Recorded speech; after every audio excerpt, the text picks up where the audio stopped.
There was a Ukrainian Rada which came along, there were Ukrainian nationalists in Western Europe, and the Ukrainian Rada which came along with the Germans when the Germans, as part of the Civil War, invaded part of the Ukraine. And they set themselves up as a Ukrainian government, but they were completely formed by, as a result of the German army. When the Germans withdrew, the Ukrainian army, the Ukrainian Rada fled. The Ukrainian nationalists, or some Ukrainian nationalists anyway, now claim that that was the first independent government of the Ukraine. And the second one was the one declared by Stepan Bandera and Joseph Stalin and all of these Nazi mass murderers who came in with the Germans, with the Nazis in World War II.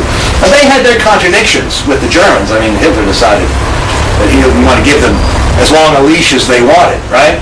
So he put some of them in a concentration camp, but he let them all out again too.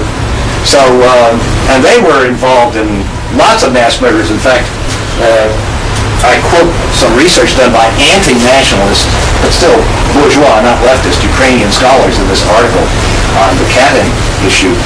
These bodies that were Polish, including these bodies of Polish officers that were supposed to have been killed 700 miles away by the Soviets in April, May 1940, and turned out really were killed in late 1941 in Volodymyr-Volynski, Ukraine, were actually shot not just by the Nazis, but also by their Ukrainian nationalist allies who came in with them. And these Ukrainian, not leftists at all, but anti-nationalist Ukrainian scholars have written about that. So I found that material and put in references to that stuff too.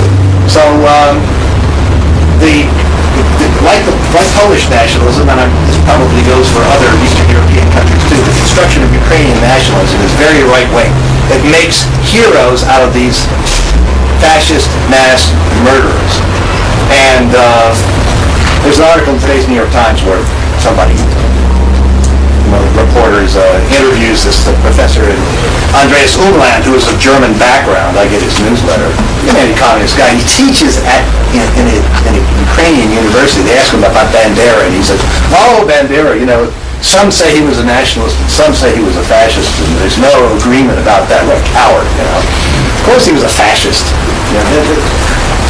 He's implicated in lots of mass murders, and these anti-Ukrainian scholars and many others write about that. There's a biography that's supposed to appear within the next year. Finally, a scholarly biography, in English, by the way, of Stepan Bandera. And the guy who's writing is a guy named Grigory Wasilov. Anyway. Grigory Rakosovsky-Liva has been giving talks, so he's given a couple of talks in Ukraine about the journey. And I was told by somebody who's a friend of his that he had to have bodyguards.